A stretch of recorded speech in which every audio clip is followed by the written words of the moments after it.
Oakmont Country Club presents both Beauty and Beast. Day one of its 10th U.S. Open hosted belonged to J.J. Spaun. His bogey-free 66, 8 shots better than field average, and the only bogey-free round in the field. World number one Scottie Scheffler's 3 birdies offset by an uncharacteristic 6 bogeys. Work to be done after an opening 73. Spaun and Scheffler not alone in their unexpected outcomes, if you will. 5-time major champion Brooks Koepka seemed to have his major swagger back despite carrying little form over the last 2 seasons. His 68 won better than his fellow expat and Jon Rahm, who managed red numbers thanks in part to a birdie-eagle run on his inward 9. Coming off form refound at the PGA, could it be a second U.S. Open for Rombo? As for roars, well, they came and they went. McIlroy out in 33 with a driver once again cooperating, but oil leaked on the front 9 his back, circles exchanged for squares, and sometimes even worse. 4 over, a hair better than field average for the Grand Slam man. As you take a look at the first page of her leaderboard through 18 holes, again Spaun pacing the pack at 4 under par, but this test at Oakmont only expect to steepen. CBS Sports golf analyst Patrick McDonald joining us from the grounds at Oakmont after a day full of walking and analysis, I'm sure, but I want to start right there at the top of the leaderboard with J.J. Spaun and a 66, obviously prominent in his moment, a Monday playoff with Rory McIlroy. He's popped already this season, but to have popped this way at this place, how do you put into words the 18 holes for Spaun? J.J. Spaun couldn't even put it into words, Moose. So we asked him about it after his round, and he said, I wasn't really sure what to expect. Not only is this his first U.S. Open at Oakmont, this is only his second U.S. Open ever. He does not have a ton of experience on this stage. The confidence that he does have, he does take from that Players' Championship experience, losing to Rory McIlroy in that Monday morning playoff. He said that although he did not walk away from TPC Sawgrass with a trophy, he walked away with a lot more confidence than had he won a tournament at a Cognizant Classic or at another run-of-the-mill PGA Tour stop, because he believed you can't fake it around TPC Sawgrass, and you certainly cannot fake it around Oakmont. His post-round kind of featured everything. I thought he hit for the cycle. He talked about how social media kind of scared him off. He talked about that confidence factor too.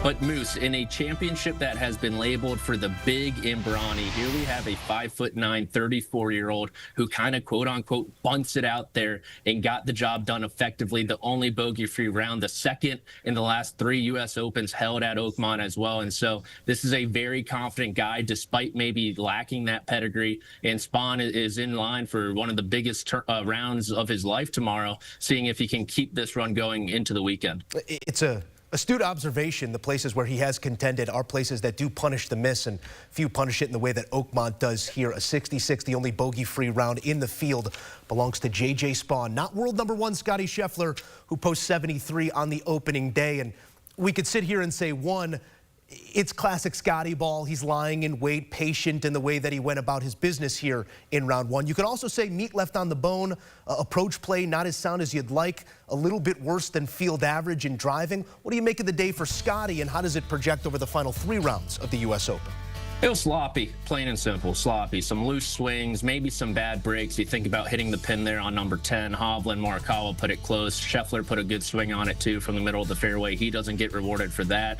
Some poor 3 putts on the front 9. Didn't take advantage of the par 5. Loses a stroke there. Hits the green on 13, which is a diabolical complex, mind you. Needs 3 putts there. And then he doesn't take advantage of some scoring opportunities also. We saw there in the middle of the fairway on 14 how upset he got when he did not hit his wedge close. He didn't take advantage of the par 4 17th either. But you put that all together, and Scottie Scheffler's still only a touchdown and an extra point behind J.J. Spaun. You want to talk about the true lead, perhaps, according to the odds makers. That's Jon Rahm at 1 under, so he's only 4 behind him. And so there's a lot to improve if you're Scottie Scheffler. There's no doubt that he's coming back from the driving range, making sure those fundamentals are correct. But it did not look good for him. It just simply did not look good for him. But I do expect him to bounce back early tomorrow morning. Patrick, you know I always hesitate to sit here and measure surprise, the outcome relative to the expectation coming in. I'm not sure there was any expectation for Brooks Koepka coming in, and you allude to the odds makers who have it at 1. That's disrespect again here for Brooksy, who posts 2 under. An unexpected round, certainly that, but the 68 marked by all the old hallmarks of play that made him such a stalwart at major championships. Where did he conjure this play from? He talked about it after his post round, actually, and it's quite the funny story where allegedly he was in the bunker here in the practice facility for 45 minutes on Monday, and Pete Cowan, his swing coach, was just laying into him, just ripping him a new one, telling him how he's not doing things the correct way. For 45 minutes, Cowan did this, and it actually got to the point where in a pre-championship event with Rolex, allegedly, I wasn't invited to that apparently, Justin Thomas came up to Brooks Koepka and was like, "You doing okay, man? You did not look too hot in there." He's like, "It's something that I needed. It's a conversation I haven't had since Aaron Hills, lo and behold, the first U.S. Open title that Brooks Koepka won. And it's something that I like from people in my camp. He doesn't like yes men in his camp. He wants people to tell him how it is." And he said Cowan really laid into him, as well as his putting coach too. And like you mentioned, Moose, it was typical Brooks Koepka, vintage Brooks Koepka. Not a lot going on that scorecard, right? That eagle that pushed him forward, a couple bogeys, okay, a short miss there on 14. And then he finished in a flurry. We've talked about how Scottie Scheffler seems to finish every round on a high note. This was a high note type of finish from Brooks Koepka, but can he sustain it? Can those swing changes that he's talking about, can those last throughout major championship competition? Thursday is very different from the weekend, and no one knows that better than the five-time major champ. You know, they say don't poke the bear, don't shake the cage. Well, poke him, shake it. It's how you get the best out of him, and we saw the best here with a 68 by Brooks Koepka, off and running and in the mix here through 18 holes. The biggest storyline coming into this championship, not the world number one and what's in front of him, not other storylines pertaining to players, more the golf course and what Oakmont asks of these players every time it comes here. A 10th playing at this famed club, and the test apparent here on day one. How do you expect it to stiffen on day two or vary from what we did see here on day one?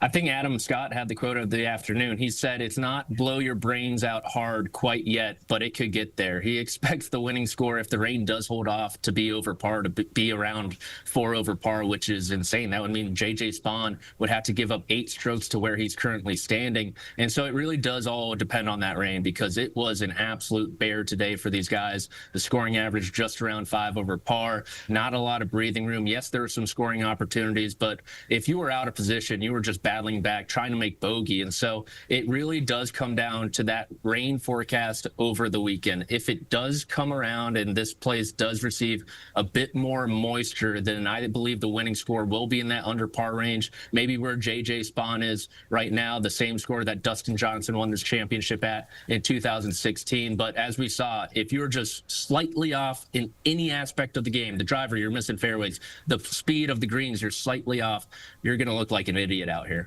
Patrick, I try not to look like an idiot as often as possible on a golf course or in this chair. That's why I defer to your knowledge, and I know in your business, as one of our great golf writers, once you hit publish, it's out there. And I know you've hit publish on some picks already this week, but I'm offering you an opportunity to edit through 18 holes. Who's your pick? I'm not going to. The editor doesn't need to see this one. I'm rolling with the world number one. That was about as poorly as he could play. I think there's another 66 out there in the morning, potentially, and I think it's going to belong to Scottie Scheffler. He's going to figure out the iron play a little bit. I thought he gave himself plenty of scoring opportunities, but the putter was really in a state of disarray, and that's not something I expect out of Scottie Scheffler. He had 3 3-putts, I believe, by my count. That'll go away. His iron play will come alive, and Scheffler will be under par or around even par by the time tomorrow's round ends, and that'll put him very close to the lead entering the weekend. A basis of knowledge unmatched and a man of morals as well. Patrick McDonald, we'll see you later throughout the week, pal.